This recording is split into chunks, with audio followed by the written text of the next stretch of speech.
Have you ever sprinted down a hallway, heart hammering only to realize you've opened the wrong door? The one you pressed felt familiar under your fingertips, but what burst out on the other side was nothing like you expected.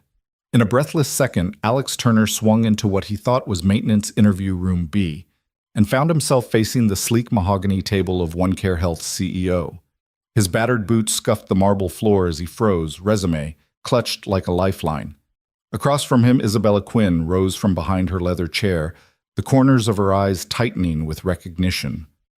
The world narrowed to her voice, low and certain. "I've been waiting since 2010. That single line cracked open a decade of struggle, sacrifice, and unspoken debts, rewriting Alex's story before he even sat down. If you believe in life's unexpected pivots and the power of a single moment to change everything, hit subscribe, ring the bell, and drop a comment. What's the most surprising opportunity you've ever stumbled into? Alex Turner's boots had seen better days. The scuffed leather told stories of service calls at dawn, late-night repairs under flickering fluorescent lights, and one too many missed opportunities. But this morning he stood at the foot of a towering glass and steel edifice, clutching a crumpled resume and a manila folder as if it were a treasure map. Maintenance technician interviews were held on the 11th floor, so he'd been told. He slid through the revolving door into the cavernous lobby of OneCare Health. Polished marble floors reflected the soft glow of recessed lighting. A bank of elevators hummed patiently. Near the reception desk, a display touted the company's mission, bringing quality healthcare to every doorstep. Alex swallowed, rehearsed his answers under his breath, and pressed the call button for the 11th floor. The write-up was brief, but felt endless. He clutched the folder tighter, straightened his too-loose tie, and tried to calm the tremor in his fingers. His daughter Emma had helped him rehearse last night, her college textbook spread across the kitchen table as she quizzed him on every possible question.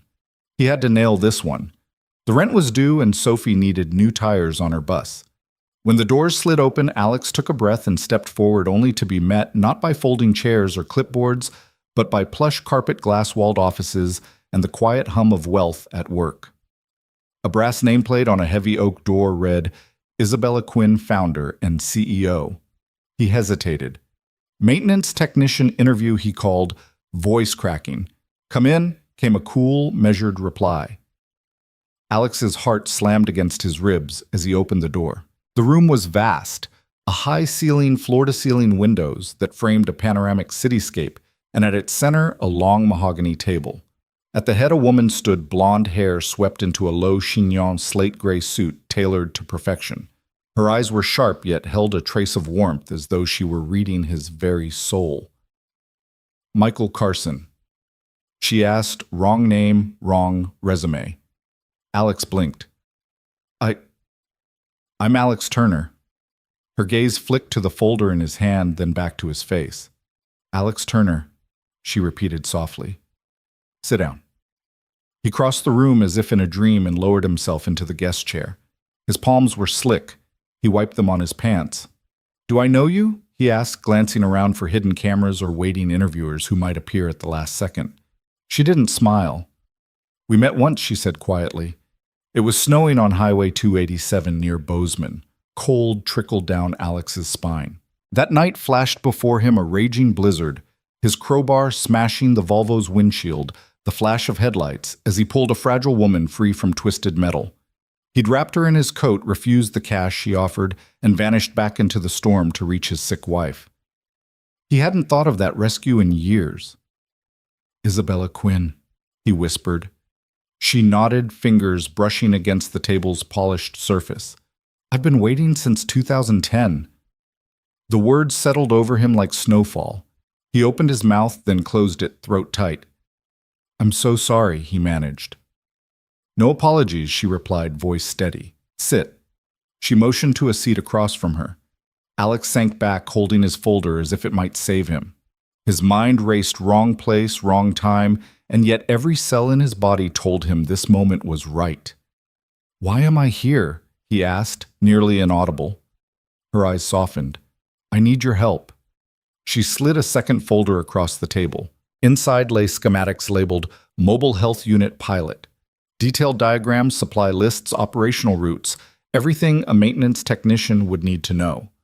Alex's breath caught as he realized she wanted him to lead the caravans he'd only read about in the news. I, he began, because she said, leaning forward, "You understand what it means to show up when no one is watching. You saved my life once. Now I want you to help save lives every day." Alex Turner blinked, feeling the floor shift beneath him. The wrong interview had become his greatest opportunity. And in that marble-floored suite, a single moment of past kindness forged the first link of a future neither of them knew they needed until now.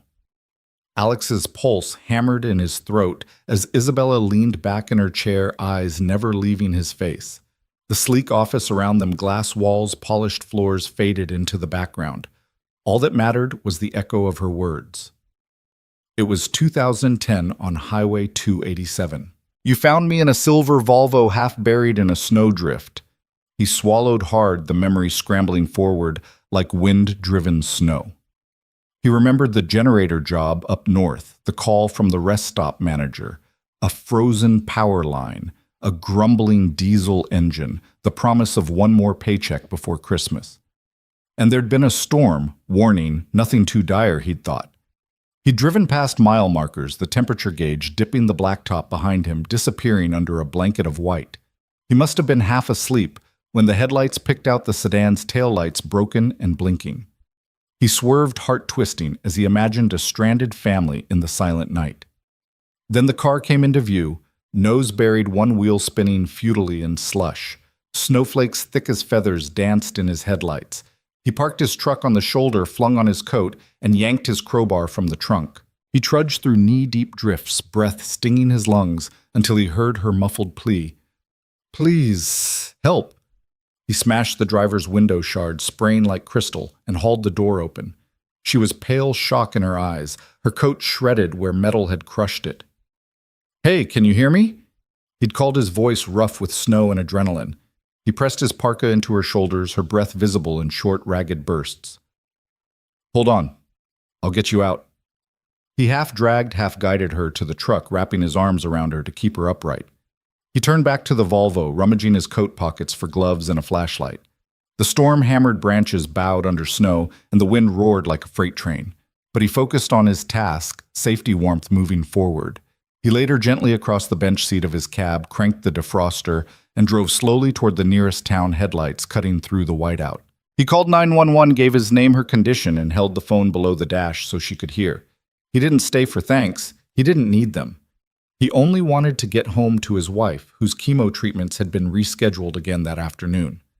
That night, he didn't sleep. He dreamt of medical bills piling at his feet, of hospital corridors, of the woman in the Volvo with fear in her eyes.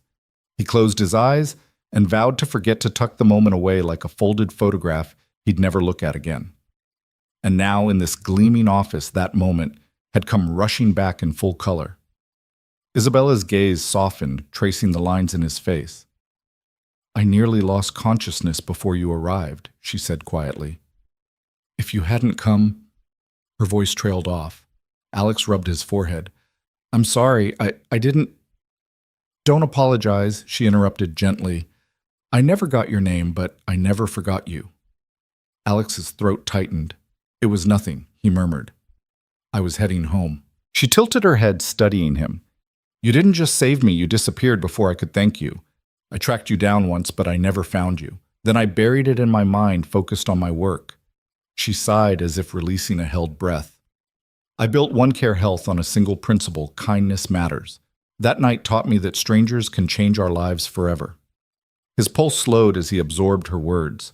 She believed in him, this woman of influence and vision, because of a moment he thought was long dead. He shifted in his seat, uneasy under her steady gaze. "Why bring it up now?" he asked softly. "Because I've been waiting," she said, voice so low it was almost a whisper. "Not just to thank you, but to repay you." She reached into the folder before her and laid the blueprints for a mobile health van on the table. "I want you to lead this team. You know what it means to rescue a stranger in need. I need someone who will show up no matter the storm." Alex stared at the diagrams: onboard generators, vaccine refrigerators, diagnostic kiosks. He felt the weight of the role settling on his shoulders. It was practical work, the kind he knew, hands-on, honest, essential. And yet it was also profound, a direct line from the memory of that snowy night to a future saving lives every day. He inhaled and let the warmth of her belief in him wash over his doubts. I'd like that, he said, voice steady. Her lips curved in a small, triumphant smile.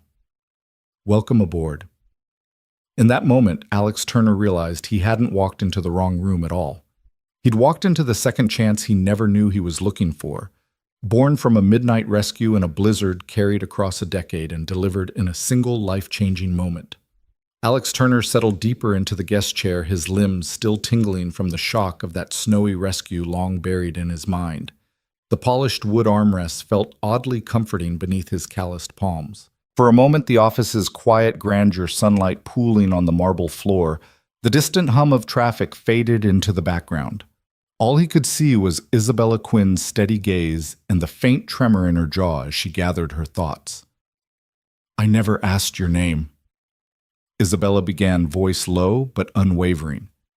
That night, it was just another emergency for me. I had a talk to give at a conference the next morning, and the limousine. She paused, the memory pressing against her composure. It never made it to me. Not that night. Alex's throat tightened. I'm sorry you missed your talk. She managed a small, rueful smile. It was for the board of BioPharm Global. I'd been courted for months. The speech would have been my ticket to the C-suite. I had the outline in my head, clinical trials, market projections. But I was hospitalized instead with a concussion and a few cracked ribs. He winced. That must have been terrible. Worse was what happened afterward. She leaned forward, hands clasped on the table. I woke up in the hospital with a blank schedule and a laundry list of obligations I no longer felt passionate about. The board was disappointed. Investors murmured about my reliability. But in that bed, as I replayed your face through the haze of pain meds, I realized something I'd spent my life chasing: prestige. But prestige hadn't stopped my limo from sliding off the road. It hadn't given me a second chance. Alex swallowed hard. He reached for his folder as though he might hide in its crumpled pages. I never meant to derail your career, he said quietly. She waved a hand. You didn't. You saved my life. But more than that, you gave me clarity. She tapped the mobile unit schematic. When I left the hospital, I sold my shares in that pharmaceutical company and started OneCare Health. No boardroom, no flashy launches, just a mission: bring care to people who can't afford it or can't reach it. I designed these vans to travel where hospitals don't. But I knew I'd need someone who understood more than business, someone who could fix what breaks, whether it's a vehicle, a medical device, or a life in crisis. Alex stared at the blueprint, tracing the flow of power lines and storage compartments. I've never done anything like this, he said. I'm a small-town maintenance guy. Isabella's eyes glinted. Exactly. You see broken things, you repair them. You don't ask for recognition, you just do it. That's rare in healthcare. Everyone wants a billboard. You, Alex, are the billboard. He managed a laugh, wry and unsteady. I've always preferred unplugged lights. She leaned back, a hint of laughter in her shoulders. Unplugged light can guide us home just as well. She paused, scanning his face. What do you say?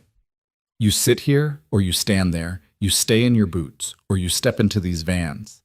You can keep running mechanical lines in another town, or you can run a mission that changes lives. Her voice softened, including mine. Alex closed his eyes. The memory of that wind-chilled highway, the lit dashboard, the frantic 911 call, it all rushed over him. And beneath it, the ache he'd buried, worry over his wife's failing health, his daughter's future bills piling up like snowdrifts. He'd spent years surviving the storm. Now he could drive it, control it, even flourish in it. He opened his eyes. I'll do it, he said, voice firm. I'll help build these units and keep them running wherever you need me. Isabella's relief was palpable. She rose and crossed to the table's end, offering her hand. Welcome to OneCare Health, Alex Turner. He stood, taking her hand. Her grip was strong, reassuring. In that moment, he felt the weight of possibility settle in his chest. The wrong interview room had become the right one, and the lifeline he'd tucked away years ago had come back to anchor him. She guided him to the window. Below, the city stretched out like a living map. Neighborhoods, hospitals, clinics, and the empty patches between them. This, she said, is why we do it. She tapped the window. In a world that races forward, we stop for people. We bring the light to them. Alex leaned in, looking beyond the glass toward a future that was finally within reach, not just for him, but for every life these vans would touch. He inhaled, tasted the faint scent of pine from the office's lone potted tree and the city's exhaust down below. He let it remind him of that snowy night, the cold, the darkness, and the single beam of warmth that changed everything.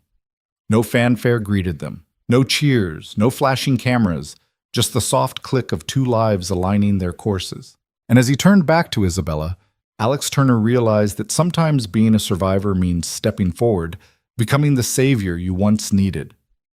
In that polished office under the hum of glass and steel, he accepted not just a job, but a calling that was born in the snow and carried through a decade of storms. He sat again, but this time with a sense of purpose beyond the resume in his hand.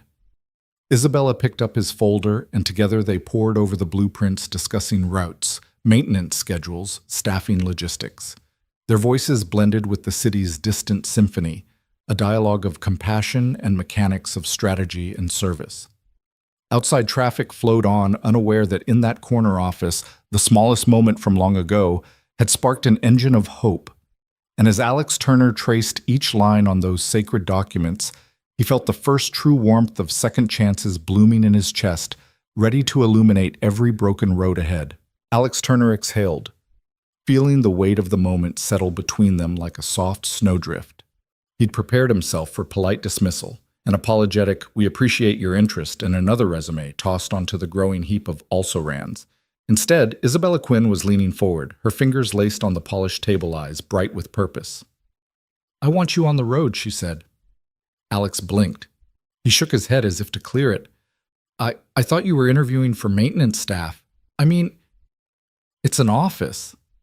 Isabella smiled the kind of smile that reached her eyes and warmed her whole face. "This is maintenance staff, just not the kind you find in an office tower." She tapped the schematic on the table. OneCare's mobile health units, refrigeration for vaccines onboard generators. Diagnostic kiosks, we travel to communities where hospitals are a day's drive away. We need someone who can fix anything anywhere. He swallowed. "I've changed light bulbs and unclogged drains," he murmured. "I've even rewired coffee machines on a cold morning. But medical equipment isn't so different," she interrupted gently. "It's precision and care. You've spent your life solving problems without fanfare.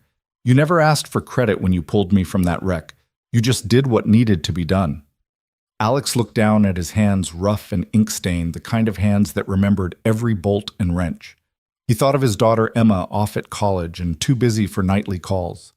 He thought of his late wife Lisa and the radiator he'd fixed to keep her warm in her last days.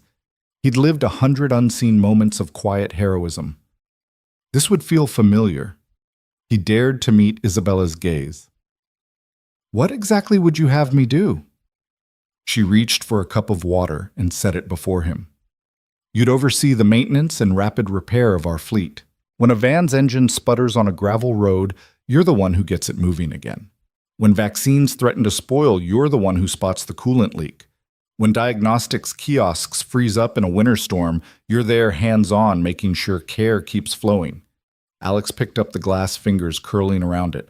The water was cool against his palm. "You're talking about long days, nights under the stars, driving down brush-filled back roads." Isabella leaned in. "Exactly. It's not a desk job. It isn't meant to be glamorous. It's meant to matter." He set the glass down, sensing the gravity of her words. "I'd have to travel alone sometimes," he said. "I'm not exactly social." She chuckled softly. "You're not the chattiest guy at the brunch buffet, but out where we go, people aren't looking for small talk. They're looking for someone to show up when no one else does." Alex's heart thumped. He'd been invisible so long that the idea of being needed, truly needed, felt foreign and thrilling. "And the team," he asked. "Do they respect guys like you," Isabella answered. "You're not a suit barking orders. You're someone who understands the value of a working machine when a life depends on it. You'll be their anchor in the field." He closed his eyes briefly, seeing himself crouched under a van in sleet headlights, cutting fog tools spread like instruments of healing. He saw himself in the driver's seat, the mobile clinic's engine purring after his repair. He saw the faces of patients waiting in the back, Children with coughs, elders with aching bones, trusting him to keep the unit alive. He opened his eyes. "What about training?" he asked quietly.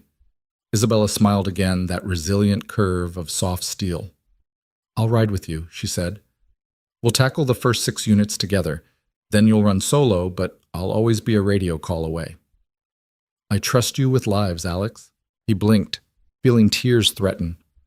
"Shh! I don't know what to say." "Say yes," she said simply. "You don't have to sign anything right now. Go home, think it over, talk to Emma. But know this, we need you. I need you." Her sincerity was a mirror reflecting the man he had been and the man he longed to become.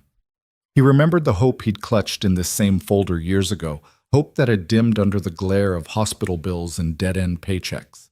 Now possibility glowed once more. He swiped a hand over his face. "I want to say yes," he said, voice rough. "I need to say yes." Isabella rose, extending her hand. He stood and took it. Her grip was firm, grounding him. "Welcome aboard, Alex Turner," she said. He exhaled in relief, the tension seeping away. He settled back into his chair for a moment, letting the decision sink in. It wasn't just a job offer, it was a lifeline cast to a man adrift for far too long. They spent the next hour hashing out details, schedules, supply chains, field protocols. His questions were met with practical answers and thoughtful support. He learned the mechanics of the onboard generators, the backup systems for cold storage, the remote diagnostics apps they'd developed. Isabella sketched a route from the city to an isolated mining town, nodding as he pointed out potential hazards: narrow passes, landslide zones, river crossings. By the time he closed his folder, Alex felt more certain than ever. The wrong interview had become the pivot point of his life. He imagined the unvarnished roads ahead, mud-slick forest trails, sun-baked desert highways, early mornings refilling the water tank in a gentle dawn, late nights repairing heat strips in an icebound canyon. He imagined the smiles of patients who'd see the OneCare logo and no help had arrived. Isabella walked him to the elevator. As its doors closed, she called Monday 6 a.m., back here. He nodded, the quiet thrill of anticipation in his chest. "I'll be here." The doors slid shut, and when he stepped back into the lobby, the polished world seemed softer, more welcoming. He slipped his resume into his coat pocket, warehoused now by fate, and took the stairs 2 at a time.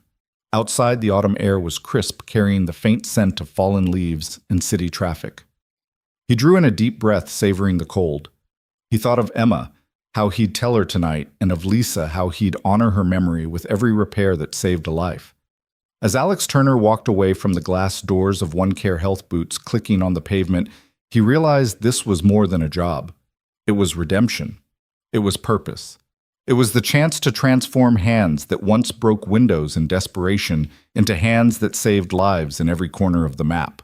And in the distance, a new chapter waited unwritten, brimming with promise, carried on the wheels of a mobile clinic and the integrity of a man who showed up when it mattered most. Alex Turner stepped out of the glass doors and into the crisp autumn air, his lungs filling with a chill that felt like possibility. The sky was a pale blue streaked with clouds that drifted lazily overhead.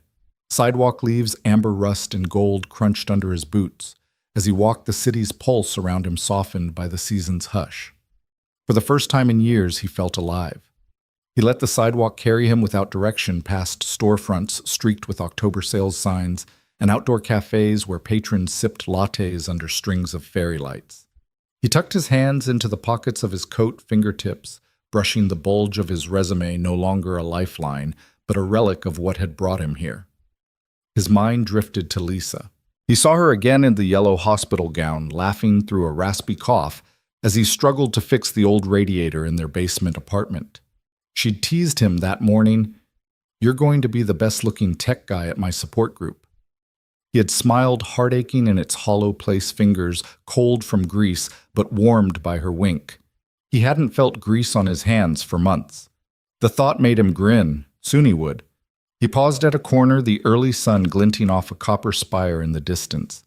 He remembered holding Emma as a child, her fingers tight around his. "Daddy, she'd said you make the world work." She hadn't understood mechanics then, only that when he fixed something, it meant safety, comfort, love. Now she was at university, smart, independent, struggling with her own dreams. He pulled out his phone thumb, hovering over her contact. Before he dialed, he realized he wanted to tell her in person. He pictured her on video chat, long brown curls, tired smile, the book scattered across her dorm desk. He wanted her to know this wasn't just good news, it was a homecoming of hope.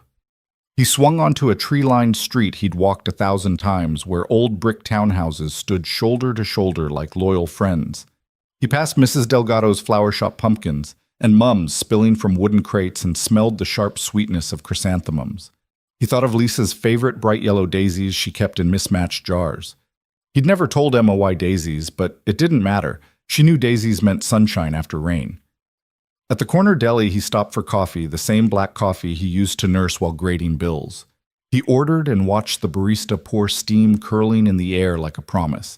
He took the cup and set off again, savoring the first bitter sip. He let the warmth travel from his lips through his chest, displacing years of cold worry.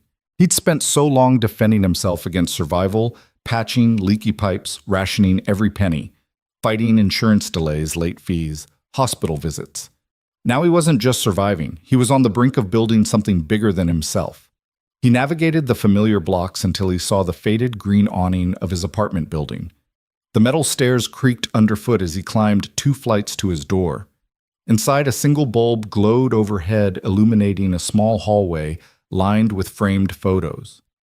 There, a snapshot of Emma at her high school graduation cap, at a jaunty angle broad grin that mirrored his own. He pressed his forehead against the cool frame. "I did it, kiddo," he murmured, straightening the photo. "Dad." Emma's voice floated up from the kitchen, tentative and sleepy.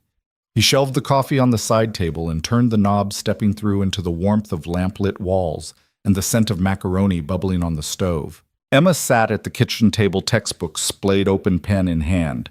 Her sweatshirt read State University Class of 26. She looked up, eyes widening. "You look—" She paused, searching his face. "Is that a real smile?" He chuckled, sitting opposite her. "First one in a while. How's the study session going?" She rubbed her temple. "Regents, Pride and Prejudice, archaic stuff. But I'll survive." She offered him a half grin that melted his chest. "I've got news," he said, voice unsteady. He reached into his coat. Emma tilted her head, expecting bills or a threadbare photograph. Instead, he pulled out the folder, his old resume, and handed it to her. She opened it, eyebrows lifting. "What's this? I'm not job hunting," he said, leaning back. "I walked into the wrong office today, and it was the right one." Her pen clattered onto the table. Wrong office. He told her about OneCare Health. The sleek lobby, the unexpected reunion with Isabella Quinn, the rescue in the blizzard, the vision to bring care to the forgotten corners of the map. He described the mobile health units, vans, bristling with medical gear rolling into remote towns, and the pivotal role she'd offered him, chief maintenance technician, guardian of life-saving machines. Emma's mouth fell open. "Dad, that's amazing." He watched her absorb each detail, saw the spark in her eyes. "They want me on the road fixing boilers, generators, refrigerators. All of it. They need someone who shows up when it matters." She reached across the table, covering his hand. "That's exactly what you do, Dad. You show up." He swallowed the lump in his throat. "I want to do more than show up. I want to make a difference." Emma smiled, proud and tender. "You will. You've earned it." They fell into an easy silence, broken only by the soft hiss of the stove. He sipped his coffee, feeling the last of his doubts wash away. This place, this crusty apartment filled with the echoes of their past, had sheltered him through loss and struggle. But now it felt like the springboard to something new. He looked at Emma. "We ever talk about moving somewhere warmer?" he teased lightly. She rolled her eyes, but the smile lingered. "Only after you're famous for mobile health clinics." He laughed, a deep, genuine sound that felt as clean as the autumn air outside. "I'll take it." Later, as Emma packed up her books and headed to her room, Alex lingered by the window. Streetlights blinked on and the city exhaled into evening. He traced the skyline towers and rooftops etched against the darkening sky and envisioned the long roads ahead, pine-forested highways, dusty plains, gravel paths. He pictured OneCare vans slicing through dawn mist, children waving, elders smiling with relief. He rolled down his sleeve, revealing a faded scar on his forearm from that night in the snow. He pressed a finger to it, honoring the line between then and now. The storm he'd survived had led him here to a homecoming of hope, where every repair was a renewal and every mile traveled a testament to second chances. His phone buzzed a text from Isabella Quinn. "Welcome aboard. Reports come in Monday. See you at 6. He gripped the windowsill. "I'll be there," he murmured. Above him, the first star emerged.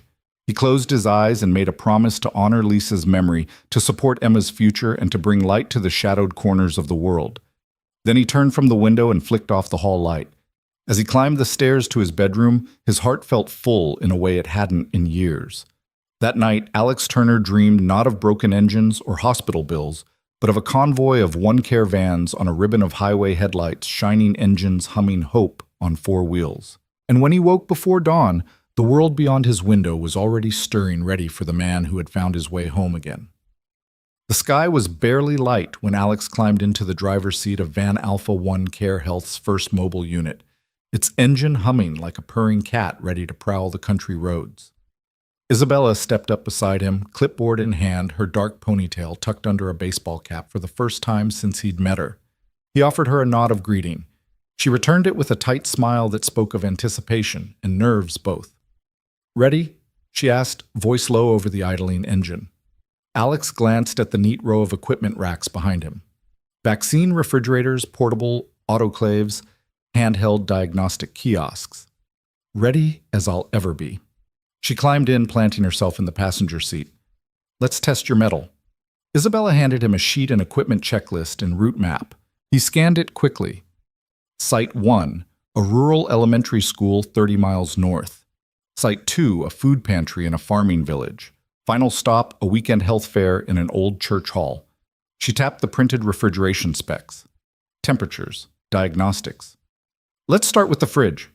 They rolled out of the parking bay into the still muted city streets, headlights slicing through dawn's dim haze. Conversation flowed easily. Isabella asked about his granddaughter's college studies. He quizzed her on coffee orders. The early morning lull felt like a prelude to something larger, the city's hustle yet to wake. At the first stop, they squeezed through the school's narrow driveway, winter mud clinging to the tires. Alex hopped out a tool bag slung over his shoulder. Isabella followed, letting him lead the way to the back of the van. Alex flipped open the rear hatch, revealing the chill interior. He ran gloved fingers along the freezer's seal eyes, narrowing in appraisal. "Go on," Isabella said. "Show me." He pressed a diagnostic button, and the fridge's internal temperature lit up on a small screen 37 degrees Fahrenheit. Within spec, but not by much. He smiled and popped open the door, exposing rows of vials packed in a foam rack. "We'll swap the coolant line," he told her, pulling a handheld wrench from his bag. "It's quick work." Isabella watched as he knelt on one knee, unlatching the protective panel. With practiced precision, he detached a corroded hose, its metal fitting puckered by age. The new line clicked into place, and he closed the panel, sealing the compartment. Then he pressed the monitor again 35 degrees. He gave her a thumbs up. "Perfect," she said, relief coloring her tone. "I never had to get my hands this dirty." She paused, leaning closer to inspect a spool of tubing. "Back when we launched the first clinic, my team and I were unpacking boxes at dawn. I ended up hand-painting our logo on the side of our first unit after the stencil kit broke on day 1. Alex laughed, picturing a younger Isabella crouched in paint-splattered jeans. She continued, "We didn't have fancy service contracts.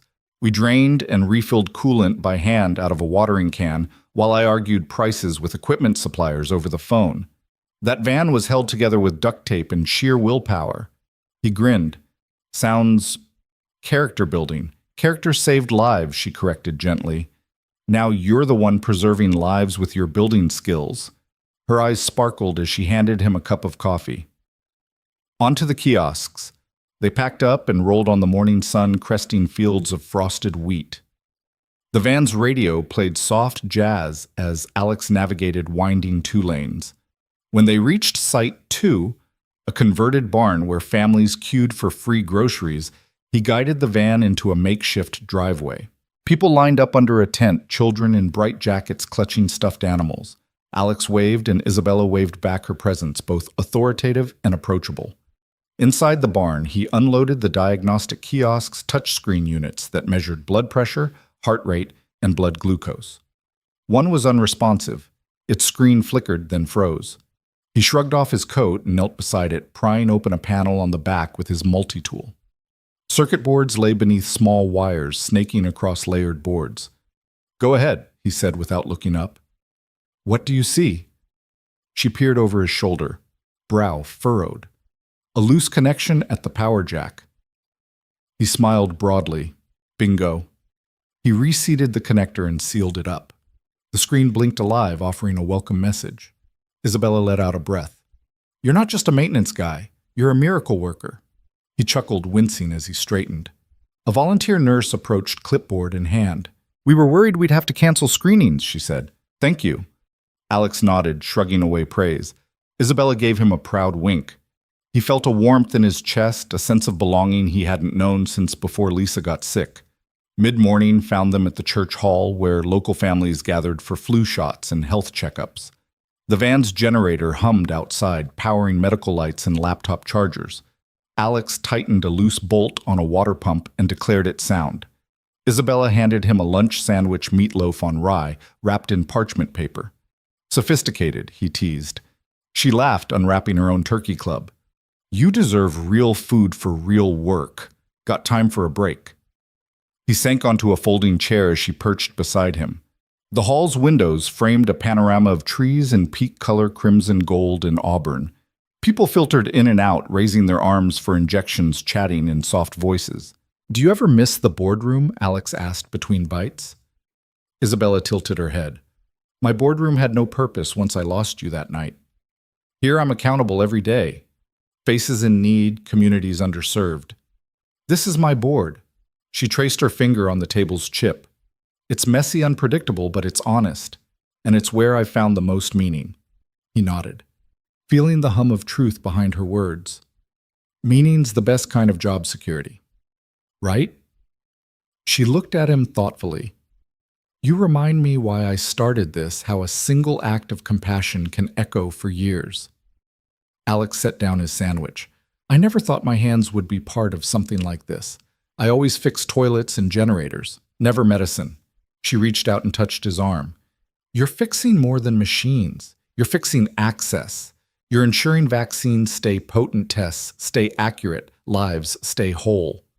He took a steadying breath, the echo of her appreciation fueling his confidence. A child's laughter drifted in from the hall. He looked up to see a small boy peering into the kiosk window, eyes wide with curiosity. "Can I see the boy?" asked. Alex lifted the boy onto a stool. "Sure thing. Watch me turn it on." He powered up the machine and guided the boy's small fingers to tap the start button. The boy giggled at the feel of the cool screen. Isabella watched warm pride in her gaze. "See?" she murmured. "You're inspiring the next generation." He caught her eye and smiled. "I like that." By late afternoon, they packed away the last syringe holders and diagnostic cards. The van's interior was spotless, ready for tomorrow's route. Isabella offered to drive back. Alex declined, opting to steer. He fired up the engine, pulling out onto the highway as evening's auburn light faded to indigo. The ride home was a comfortable silence, the miles ticking by under the van's steady hum. He thought of the day's work, the whir of compressors, the click of diagnostic boots, the thank you smiles of strangers. He replayed Isabella's startup stories, duct-taped vans, midnight phone calls, boardroom blowback. He saw the parallels between her grit and his own.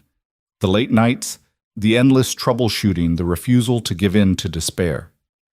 When they pulled back into the one-care garage, side lights glowing, Isabella placed a hand on his shoulder.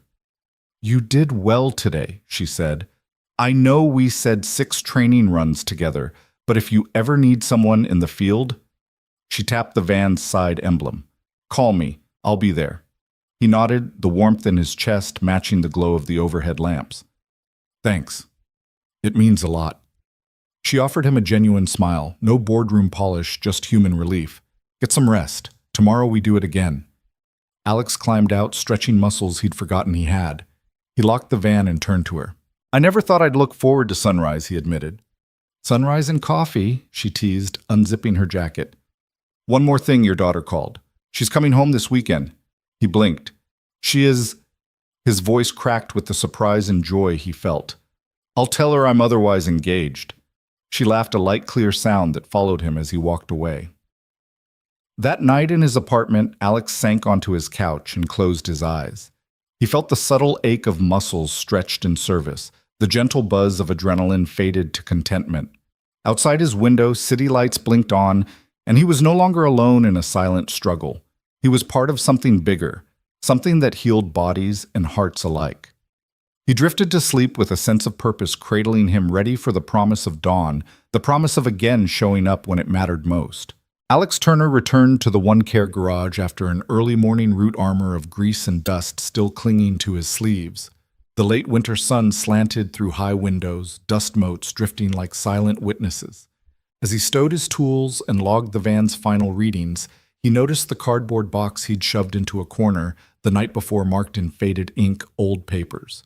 Curiosity tugged at him. He pulled it down and set it on a low workbench, wincing when the dust swirled around his face. Inside, he found envelopes of bills and insurance statements, an old hospital discharge summary with half-legible stamps, and a stack of letters he'd never mailed. He lifted the top one-line notebook paper, its fold lines worn soft. His handwriting tilted in neat columns, a younger man's script. "To the woman I pulled from the snow." Alex's breath caught. He hadn't thought about this letter in years. He eased open the fold, the paper crackling. The words he'd written under fluorescent hospital lights flooded back. "I don't know your name, but I know your eyes were as frozen as the road. You tried to hand me money. I refused because it felt wrong to profit from a stranger's fear. I was headed home to my wife, and I still am. But for a moment you reminded me why I keep going. People matter more than plans. You mattered. I hope you made it to your conference and discovered something worth fighting for. One day I hope I can repay this kindness. Maybe you'll never see this, but I needed you to know you made a difference in a dark night." Signed, Michael Carson. He blinked once, then twice, as the memories surfaced, the sting of the bitter air, the feel of her coat across his shoulders, the hum of his truck's heater bringing warmth back into her cheeks. He'd never mailed that letter, couldn't bear to intrude on someone he'd barely known. Yet here it was, a bridge between past and present, yellowed but intact. He folded it again, slid it into his coat pocket, and left the garage without a word. The elevator to Isabella's office seemed to take forever. His heart hammered, uncertainty swirling like the dust he'd disturbed. Would she even remember this scrap of paper? Would it matter now that he was her lead technician? On the 11th floor, the receptionist looked up from her screen. "You here for a meeting, Mr. Turner?" she asked politely, scanning her book of appointments. Alex cleared his throat. "Yes, with Ms. Quinn at—" He pulled out his schedule. 2:00. She tapped a key. "Right this way." He followed her down the glass-walled corridor, flanked by the soft hum of conversations and distant printer clicks. He rehearsed his greeting, rehearsed nothing, just whatever authenticity he could muster. She opened her door before he knocked. Isabella stood by the window, hands folded in front of her. She turned surprise, flickering across her composed face. "Alex, what a surprise. Back so soon." He swallowed. I found something I wrote a long time ago." Her brow drew in. He held out the folded paper. "I never sent this. I figured now might be the right time." Isabella accepted the note with gentle reverence, as though it were made of glass. He shut the door behind him, his shadow merging with hers against the frosted glass. The room felt smaller now, more intimate, the leather chairs, the potted fiddle-leaf fig, the glow of afternoon sun through gray drapes. She unfolded the letter. He watched her fingers tremble as she smoothed its creases. He traced the line between them with his gaze, studying her expression, anticipation, trepidation, something like gratitude. He wasn't sure he was ready for how raw this moment would be. When she spoke, her voice was hushed. "I remember writing a version of this in my head," she said, eyes on the page. "But I never knew who you were." She paused, inhaling slowly. "I never thought I'd hold your words in my hands." Alex shifted his weight. "It was a moment I couldn't let die. You saved me, but you probably didn't know I'd been dying on the inside that night, every expectation I'd built for myself gone in an instant. When I pulled you out, I realized kindness was my only currency. You taught me that." Tears welled in Isabella's eyes. She raised her gaze, and Alex saw lines of vulnerability etched into the woman who'd seemed so invincible. You did more than teach me. You gave me a reason to rebuild. I see that now, how your act of compassion became the cornerstone of OneCare Health. Your belief in humanity carried me through years of boardrooms and power struggles. He backed away slightly as though the warmth in her gaze might burn him. I never saw it that way, he confessed. I saw a woman in need, didn't think beyond that. She folded the letter and tucked it into a plush folder on her desk. That's the beauty of it, she said, voice thick with emotion. You saw a stranger and acted. I saw a stranger and remembered how to believe. And today, every time I drive onto a dirt road to bring care to someone's front door, I carry your kindness with me. Silence settled between them, but it wasn't empty. It was alive, pulsing with two souls laid bare. The office's grandeur receded until all he could focus on was Isabella's steady breathing, the soft click of her heels as she stepped closer. I want you to know, she said, her hand hovering over his, that this company, this mission, it's built on your kindness, and I'm deeply grateful. Alex's throat tightened. He looked down at their hands nearly touching and then back at her face glistening with tears. Thank you for bringing me back, he whispered. For giving me work that matters and letting me be part of something I can be proud of. She nodded, letting out a shaky breath. You've given me so much more than that. In that shared glance, time folded in on itself, the stormy highway, the hushed hospital corridors, the gleaming conference room, the honking engines of the mobile clinic. Past and present converged in a powerful promise they would move forward together, not just as CEO and technician, but as two people bound by an unsung letter and the truth it revealed. They stood in the quiet aftermath of confession, neither ready to break the spell with small talk. Finally, Isabella broke the silence. I'll frame this, she said, touching the letter gently. It belongs here. She motioned to the empty wall beside her desk, already picturing it as a testament to their shared journey. Alex nodded, his heart unburdened for the first time in years. Thank you, he whispered once more, for this and for everything. As he turned to leave, he realized there was no wrong room, no misstep. Every path, every snow-laden mile, every sleepless night, every bolt he'd tightened had led him here. And as he stepped back into the hallway, he carried with him the weight of that letter, now transformed from an unsent hope into a living bond that would guide them both through every road to come. Alex was elbow-deep in the van's engine bay when the email arrived. He wiped his grease-streaked forehead and peered at his phone screen. Urgent suspension pending investigation. His chest tightened as he read further discrepancies found in Service Unit C's maintenance logs. Effective immediately, you are relieved of duty until further notice. His stomach dropped. He blinked at the words as though willing them away. His hand, still wrapped around the spark plug wrench, trembled ever so slightly. Doubt churned like a storm cloud in his mind. No, he whispered, voice rough. That can't be right. He backed out of the engine bay, heart pounding. In the back of the garage, the early morning light drained away, leaving soft shafts of gloom. Joe, the fleet supervisor, appeared around the corner, eyebrows raised. I heard he said quietly, Log entries flagged your sign-off last night. Upper management wants answers. Alex dropped the wrench and shook his head. I didn't alter anything, he said, voice small. I signed off after I flushed the lines and checked the temps. That unit was perfect. Joe sighed, defeated. I know you did. But digital records don't lie, or so they say. He paused, resting a hand on Alex's shoulder. I'm sorry, man. Alex glanced at him, gratitude flickering in his eyes. Thanks. He turned and tightened his jaw. I'll fix it. He raced to his locker, yanked out his notebook where he'd tracked every pump test, every gasket replacement. His pen flew across the pages as he cross-referenced times and tachometer readings. Nothing on his end had gone wrong. Yet the internal logs showed someone had reversed the entries, marking the unit's temperature out of spec for 3 hours after he'd clocked out. He stormed to Isabella's office resume folder, tucked under one-arm notebook in hand. The hallway was quiet, hushed whispers drifting behind closed doors. He hesitated at her door, heart hammering. He'd never barged in unannounced before, but this time he had to break protocol.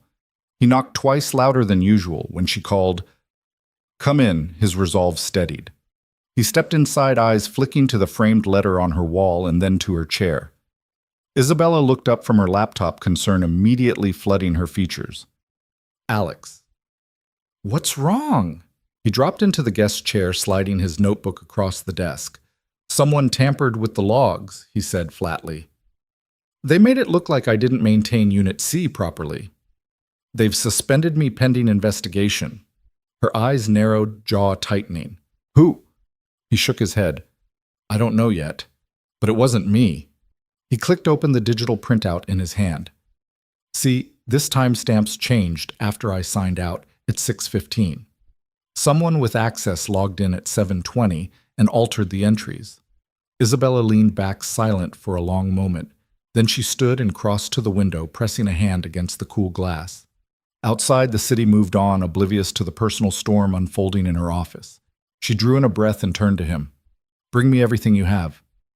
Over the next hour, Alex laid out his evidence workshop notes, security camera timestamps from the garage entrance, the van's diagnostic report showing a clean bill of health after his sign-off. Isabella listened without interrupting, absorbing every detail. When he finished, she nodded once. Thank you, she said. I'll handle this. He rose to leave, but she caught his arm. Don't go anywhere. He paused, eyes searching hers. Is this going to take long? She managed a small, confident grin. Not if I can help it. Over the next 2 days, Isabella quietly mobilized her contacts.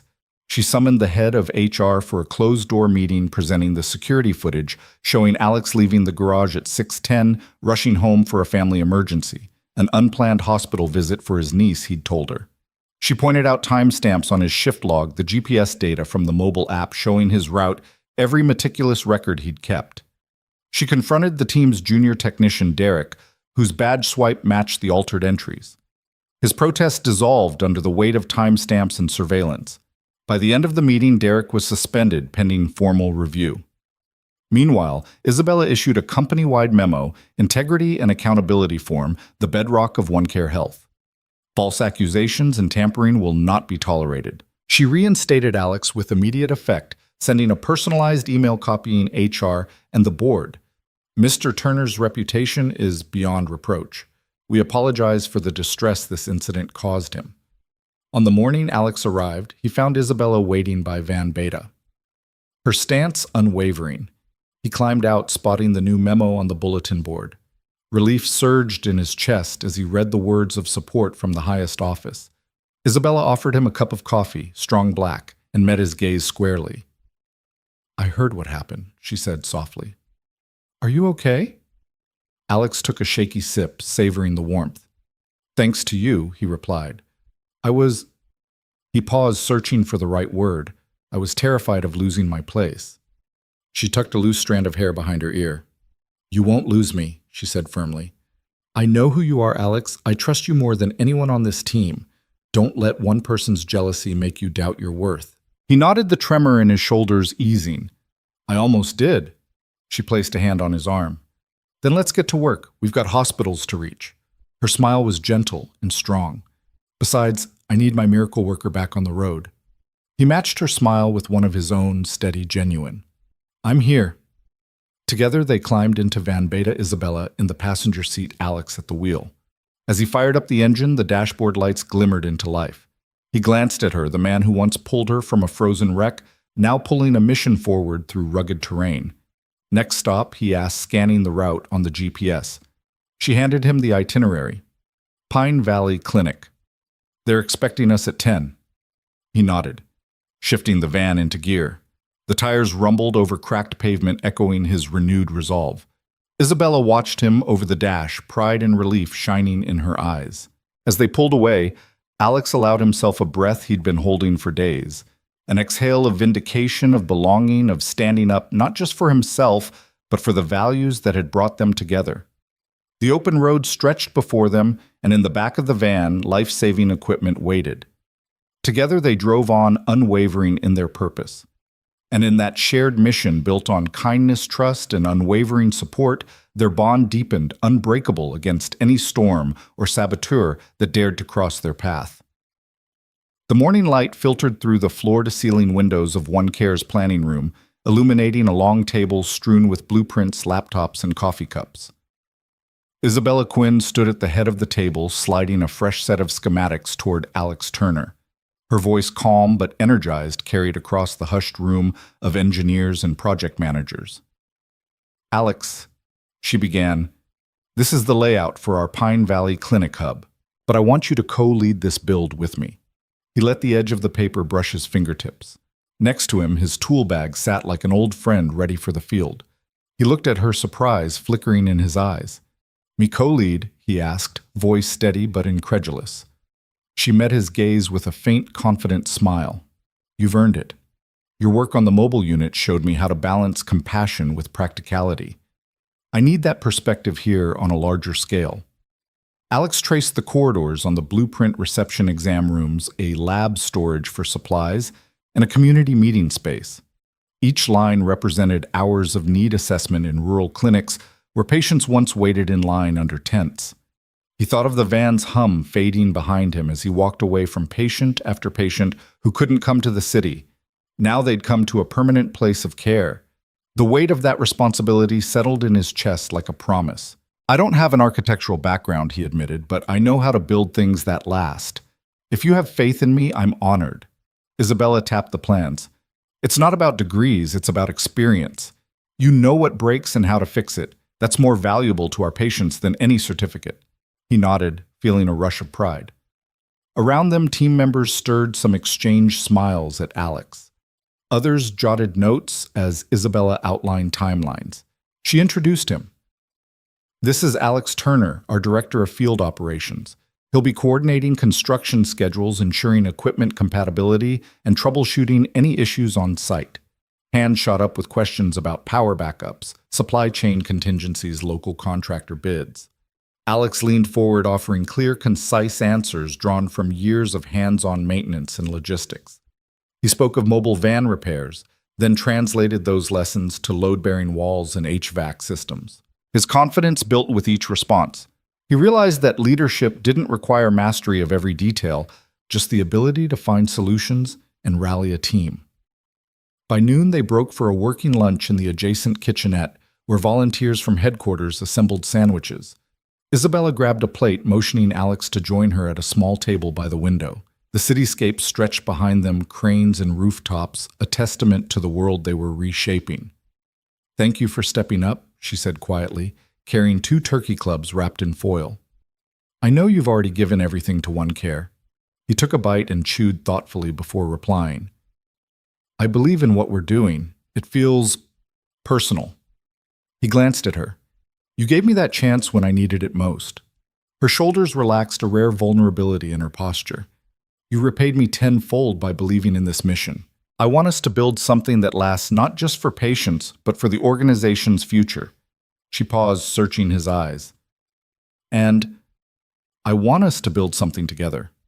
Alex set down his sandwich, a tingle of warmth blooming in his chest. Together, he echoed. The word felt heavy with possibility. Their afternoons blurred into evenings of strategy sessions, estimating concrete orders, vetting fencing materials, sketching the layout of exam chairs and waiting room benches. Isabella and Alex traded ideas. He suggested alternative cold storage units based on his van experience. She adjusted pathways to optimize patient flow. Each correction came with mutual respect and a shared laugh when minor errors surfaced. Over time, their partnership flourished, the lines between CEO and technician softening into 2 collaborators united by purpose. One late afternoon, as the team wrapped up for the day, Isabella found Alex reviewing cost projections alone. She leaned against the doorframe, watching him run his finger along the margin notes. The soft glow of a desk lamp highlighted his focused expression. "I didn't hear you come in," he said without looking up, then offered a quick smile. "Need something?" She stepped forward, folding her arms. "I wanted to thank you. The team's morale has skyrocketed since you came on board. They respect you." She paused, voice hushed. "And I respect you." His eyes met hers, and something in the air shifted, an electric current born of shared purpose and unspoken admiration. The space between them crackled. He closed his notebook, standing. "I respect you too. You've built OneCare from the ground up, and you trusted me to help carry that dream." She took a slow breath, both of them suspended in a moment where titles and roles melted away. Then she reached out, brushing a hand across his forearm. His skin warmed beneath her fingertips, and he felt a flutter of anticipation. "Come," she said softly. "Show me your favorite part of these plans." He led her to the map section where they'd planned a community garden just outside the main entrance, a spot where patients could sit among raised beds of medicinal herbs. "This," he said, pointing. "We'll build the beds low enough for wheelchair access and plant calendula chamomile and lavender to bring comfort. I wanted something that nourishes beyond medicine." Isabella's hand lingered on his arm. "That's brilliant. I didn't think of that." She turned to face him, her eyes shining. "That's why I need you, because you see details I can't." He swallowed, the world narrowing to her gaze and the distance between their shoulders. "We see together," he corrected, voice low. A moment stretched between them, pregnant with the promise of something more than professional admiration. Then she closed the gap, gently pressing her forehead against his. He felt the rhythm of her breathing, steady and comforting. "I'm glad we're building together," she whispered. He rested his hand on her waist, warm through her blazer. "Me too." Behind them, the glow of desk lamps and the scattered papers of tomorrow's blueprints blurred into insignificance. In that quiet intersection of plans and hearts, their shared purpose deepened into connection. Two people, once strangers on a snowy road, now architects of hope and each other's future. And as the sun set beyond the city skyline, Alex Turner and Isabella Quinn stood surrounded by the promise of a clinic that would heal communities and a partnership that would heal two souls. They remained there, steam rising from their coffee cups, united in vision and tenderness, ready to build a world that would stand long after the last brick was laid. Late evening shadows pooled in the corners of the One Care Health stairwell as Alex Turner followed Isabella Quinn to the rooftop terrace. The doors swung open to reveal the city spread beneath them, a galaxy of streetlights, neon signs, and distant car headlights winking like fireflies in the dark. The crisp autumn air carried a faint scent of wood smoke and late-night coffee, a reminder that life pulsed on below as relentless and hopeful as ever. Alex stepped onto the gravel-strewn deck, first the soles of his boots crunching softly. He paused at the railing, resting his arms atop the cool metal, and gazed out at the skyline. He felt small in that moment, just one man in a sea of buildings, but also profoundly connected to something larger. After weeks of shifting from emergency calls to stifled accusations and triumphant vindication, this quiet space felt like a sanctuary of clarity. Isabella joined him a heartbeat later, her dark coat pulled tight against the breeze. She leaned forward, mirroring his stance, and they stood side by side in companionable silence. Below them, a taxi horn honked, and a train rumbled through its underground tunnel. But here, it was just wind and the gentle hum of the city at rest. Alex cleared his throat, tracing the horizon with his eyes. "It's different up here," he said, voice low, almost peaceful. Isabella nodded. "I come up here when I need to remember why we do this, why we keep pushing." She inhaled deeply, exhaling with a small sigh. "I guess tonight I needed to remember why I started it all." He shifted his weight, glancing at her profile. "I can't imagine what it took," he said gently, "to turn that rescue night into a company that saves thousands of lives." She offered him a half smile. "Some nights I can't either." She folded her arms, fingers tapping the railing. "It wasn't easy selling my shares, walking away from the board, learning to run clinics instead of quarterly reports. Sometimes I wonder if I traded one kind of loneliness for another." Alex looked at her, the soft glow of streetlights casting shadows across her face. "Loneliness." She nodded, gaze drifting to the street below. "Boardrooms are empty, in their own way. Everyone chasing power metrics headlines, no one ever stops to ask how you're really doing. I built walls of titles and expectations around myself so high that even I couldn't see in." He absorbed her words, recalling the first time he'd pulled her from that wreckage, how she'd tried to thank him for saving her life, only to learn he was disappearing into the storm as quickly as he'd arrived. "I never got to ask what was behind those walls," he said. "I only saw a stranger in danger." Her laugh was a soft exhale. "And you gave me more than a rescue. You gave me perspective, but sometimes perspective is a lonely place to live." He reached out, resting a hand on her shoulder. The gesture was unexpected, but she didn't flinch. Instead, she tilted her head to meet his eyes. "You've been here with me," he said. "Through equipment failures, sabotage, every roadblock. You didn't have to stay." Her fingers traced a pattern against his coat sleeve. "I wanted to," she whispered. I wanted you to know that this partnership means everything. He closed his eyes briefly, the memory of every late-night repair and every hurried route, flashing in his mind the diagnosis kiosk that froze in a blizzard, the freezer line that threatened to spoil thousands of vaccines, the junior technician who nearly destroyed his career. Through it all, Isabella had never wavered in her belief in him. "I've been afraid," he admitted, voice low as the wind.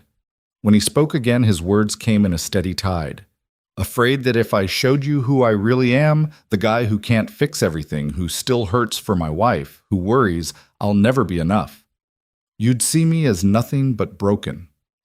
He felt vulnerability prickle in his chest, a rawness he hadn't allowed himself in years. Yet as he risked honesty, Isabella's eyes softened as though she was offering him refuge he'd lacked since Lisa's last days. "I see you as whole," she said after a moment, each word deliberate and calm. "Broken and healed, scarred and resilient, everything that makes you who you are." Alex opened his eyes and looked at her, the city lights refracting in her gaze. His heart felt heavy and buoyant at once. "I keep thinking back to that night how you tried to pay me and I refused. I did it because I had to get home to my daughter, but also because I didn't want kindness to become a transaction."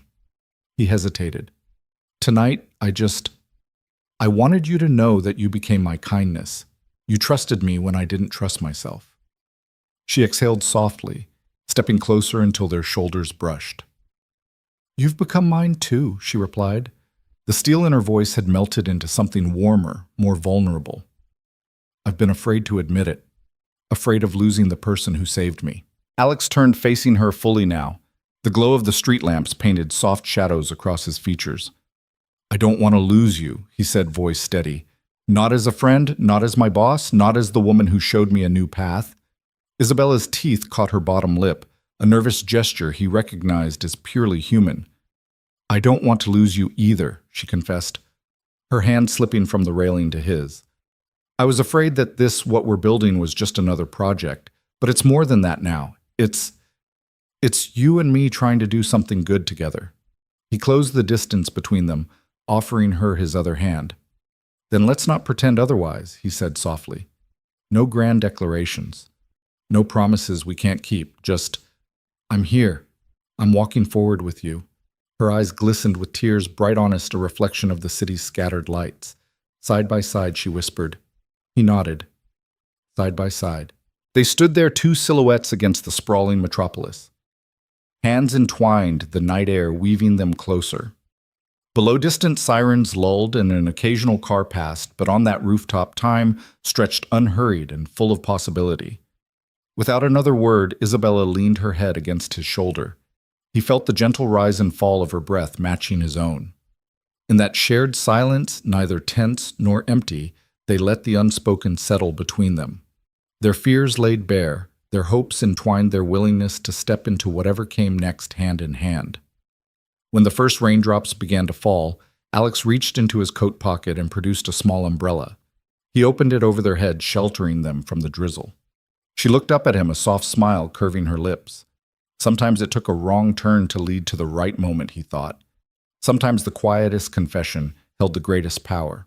And as they huddled beneath the umbrella, gazing down at the city they'd pledged to serve, Alex Turner and Isabella Quinn faced the future not as strangers or mere colleagues, but as two people bound by kindness, trust, and the quiet strength of walking forward side by side.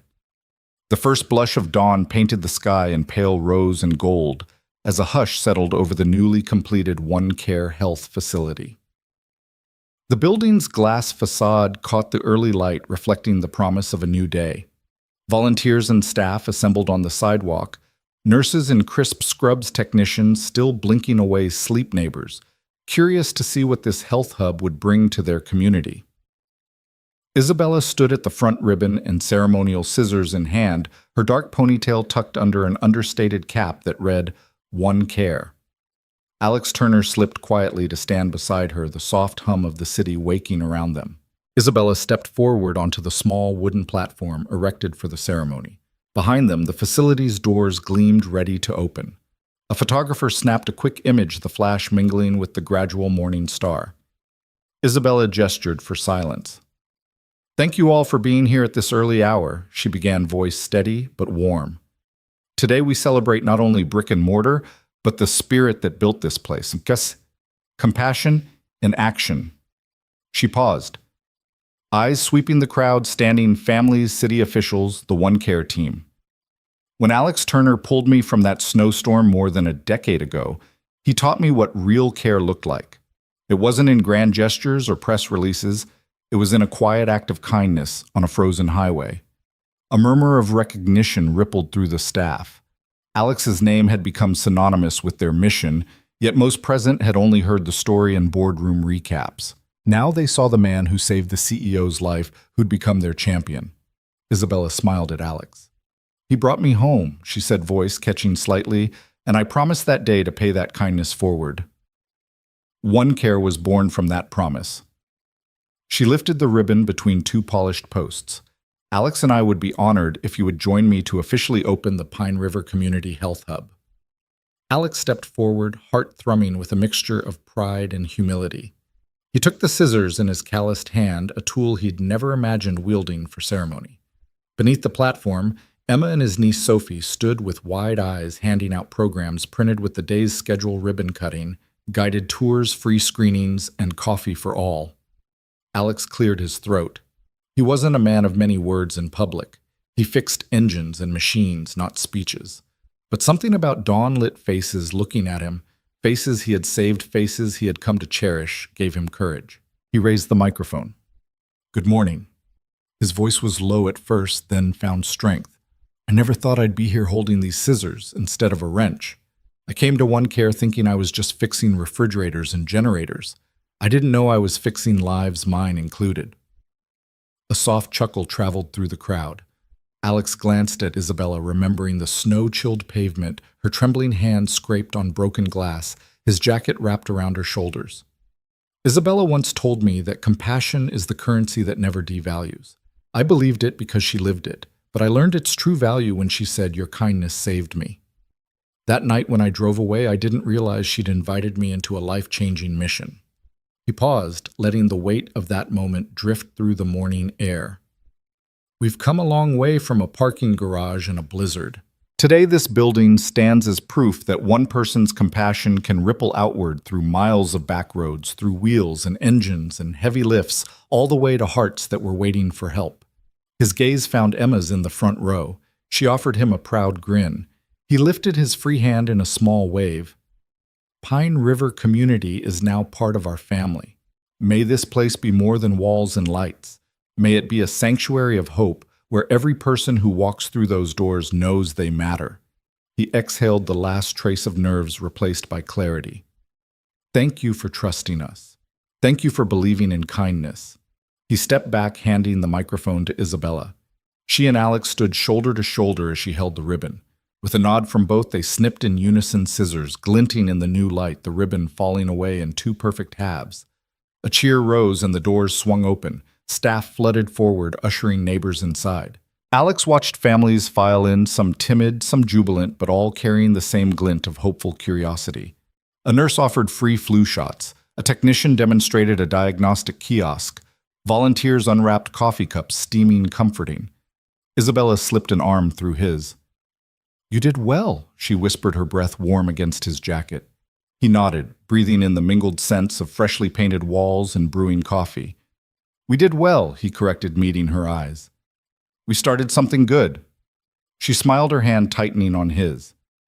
And it's just the beginning.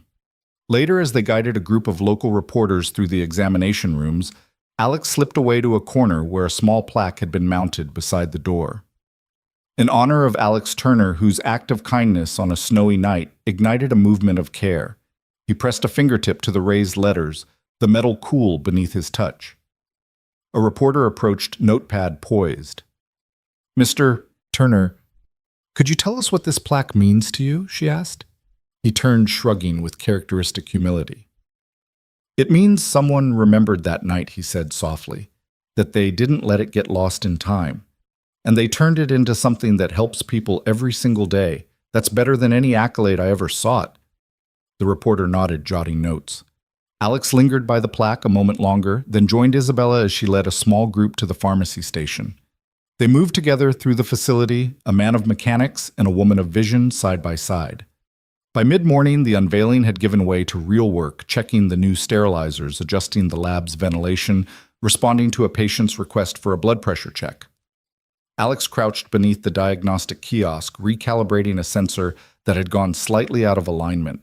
A child peered in curiously. He flashed a grin as he handed her a lollipop from the supply drawer. She ran back to her mother, proud as a queen with her sweet prize. Isabella watched him from across the room, heart swelling with gratitude and affection. She approached, slipping into the doorway beside him. "That sensor's off by 0.02 psi, she observed. "Good catch." He straightened, dusting his knees. "Habits die hard." She laughed, the sound light and genuine. "You're going to keep me honest for years to come." He wiped his hands on a rag and offered it to her. "That's the plan. We'll keep each other honest." She accepted the cloth and dabbed at a smudge on her white coat. She'd traded her suit for a lab coat this morning and smiled. "I'm glad you're here." He tilted his head. "Me too." Behind them, the clinic buzzed with life. A mother cradled her newborn during a routine checkup. A grandfather received a blood sugar consultation. Volunteers organized paperwork with steady efficiency. Everywhere Alex looked, he saw the echoes of that Snowy Night Gratitude Relief Trust. And he realized how far he'd come from a weary dad clutching cattle calls and past due notices to a man whose hands built hope on 4 wheels and now in a shining facility. As Isabella stepped forward to address a group of community leaders, Alex lingered a moment, taking in the hum of purpose around him. He closed his eyes, remembering the hush of falling snow, the glare of headlights, the tremor in a stranger's voice. He whispered a quiet thanks to fate for that wrong turn for the open door that had become the right one. Then he stepped back into the flow of the day, tools in hand, ready to tackle the next challenge. Because ribbon cuttings were moments to celebrate, sure, but the real redemption was in the work they would do from dawn to dusk, day after day, touching lives in countless small ways. And as the sun climbed higher, Alex Turner and Isabella Quinn walked forward together, guardians of compassion, champions of second chances, their redemption story just beginning. The grand hall of the Young Masters Invitational thrummed with hushed anticipation as Alex Turner and Isabella Quinn settled into their front row seats. Crystal chandeliers overhead cast prismatic light across the chessboards lined up like soldiers ready to do battle. Emma, his daughter, and now their shared prodigy, sat at the final match table in a simple navy blazer, her brown curls tucked behind one ear. Across from her, her opponent, a poised 14-year-old with a fierce intensity, adjusted his pieces for the last time before the clock began. Alex's hand rested lightly on Isabella's knee. Her fingers closed over his in a silent vow of support. It was more than a chess tournament. It was the culmination of their journey, his chance at redemption, her proof of purpose, and Emma's emergence as a bridge between 2 lives. "Remember, breathe," Alex whispered. "You've prepared for this." Emma nodded, her eyes fixed on the board. "I see it, Dad." Across the table, she opened the game with her signature queen's pawn. Isabella caught Alex's eye and offered a small, proud smile. Behind every move lay a lesson in resilience and trust, lessons taught over late-night study sessions, long drives to clinics, and rooftop confessions. The opening gambit set the tone, a bold exchange that surprised even the commentators. Emma's knight sprang forward, sacrificing a pawn to gain critical control of the center. Gasps rippled through the audience. Alex leaned forward as Isabella's breath caught. She mouthed, "She did it." Emma's opponent blinked, regaining composure, but the momentum had shifted. Move by move, Emma navigated the complexities, weaving her pieces into a net of calculated pressure. Her father's heart pounded. Her mother's chest tightened, both aware of the gravity behind each silent move. At one point, Emma paused, recalling Isabella's advice. "Don't just see the board, feel the story. Each piece has a purpose." She turned her bishop to pin the opponent's rook, and Isabella caught a tear at the corner of Alex's eye. He brushed it away, but it left a sheen of pride on his cheek. As the game approached its climax, Emma's queen found a diagonal path to the king's side, delivering a stunning double check. The opponent's pieces crumbled under her quiet assertion. With a gentle slide, Emma placed her queen to declare checkmate. A beat of stunned silence, then the hall erupted. Applause thundered like a victory march. Isabella stood clapping so vigorously she threatened to clap Alex from his chair. Alex rose beside her, laughter and tears mingling in his expression of unguarded joy. Emma looked up from the bored eyes shining. She stood as well, stepping around the table. The ribbon of audience applause trailed behind her as she crossed the distance to her parents. Alex bent down to embrace her, and Isabella slipped an arm around both of them. For a moment, the three of them swayed together in a cluster of triumph and tenderness. A reporter's microphone poked into view, but Emma ignored it. Instead, she squeezed her mother's hand and looked to her father. Voice steady and clear. "Thank you, Mom." "Thank you, Dad." Time suspended. The hush that followed was not awkward, rather it was sacred. A communal exhale that felt like the universe itself acknowledging the moment. Emma's simple words dissolved every title, CEO and technician, single dad and visionary leader. What stood in their place was something stronger, a family forged by checkmate, reborn through acts of unexpected kindness and the courage to embrace second chances. Isabella pressed a gentle kiss to Emma's forehead. "We're so proud of you," she murmured, voice thick with emotion. Alex nodded, hugging his daughter close. "You played every move with heart," he said. Emma pulled back to look at them, her cheeks flushed. "I couldn't have done it without you." Her gaze swept from Isabella's proud smile to Alex's shining eyes. "You both believed in me when I doubted myself." Isabella's free hand stroked Emma's hair. "You believe in yourself," she said. "We just helped you see it." Alex ruffled Emma's hair, laughter trembling in his chest. "Every time you stepped up to the board, you reminded me why I keep showing up too." They shared a quiet moment before Alex held Emma's hand out to Isabella. Isabella took it, and they formed a small chain, Dad. Emma, Mom, standing together on that polished floor as confetti quietly drifted from above, like memories made manifest. After journalists and well-wishers swarmed them with congratulations, the family slipped away to a quieter hallway. Emma leaned against the wall game ribbon pinned to her blazer eyes, alight with triumph and the relief of completion. Alex offered her a bottle of water. Isabella draped her coat over Emma's shoulders. As they walked toward the exit, the city's lights beckoned beyond the glass doors. The night air outside was cool, scented with rain that had begun to fall in soft, scattered drops. Alex opened his umbrella. Isabella slipped her arm through his. Emma walked between them, small and triumphant. "Where to now?" Alex asked, voice light with wonder. Emma glanced up at him, then at Isabella. "Someplace cozy," she said. "Maybe Waffles." Isabella laughed. "Waffles it is." They stepped out onto the sidewalk, a trio moving in sync footprints in the rain-damp concrete. Street lamps traced their path in amber pools. The city, vast and untamed, seemed to part for them, offering a quiet benediction. Under that glow, they were more than a CEO and a maintenance technician. They were more than a rescuer and the rescued. They were a family knit together by a letter never sent a wrong turn that became the right one, hundreds of miles of clinics and late-night conversations, and a daughter whose first move had changed everything. As they walked toward the diner's neon sign, confetti settling in the gutter behind them, Alex took Isabella's hand and squeezed gently. She met his gaze, and without words, they acknowledged the wonder of what they'd built, a love not born of grand gestures or sweeping vows, but forged in the quiet miracles that arrive when strangers step in, when second chances are embraced, and when a simple act of kindness echoes across a lifetime. And in that misty rain under the watchful city lights, they knew there was nowhere else they'd rather be.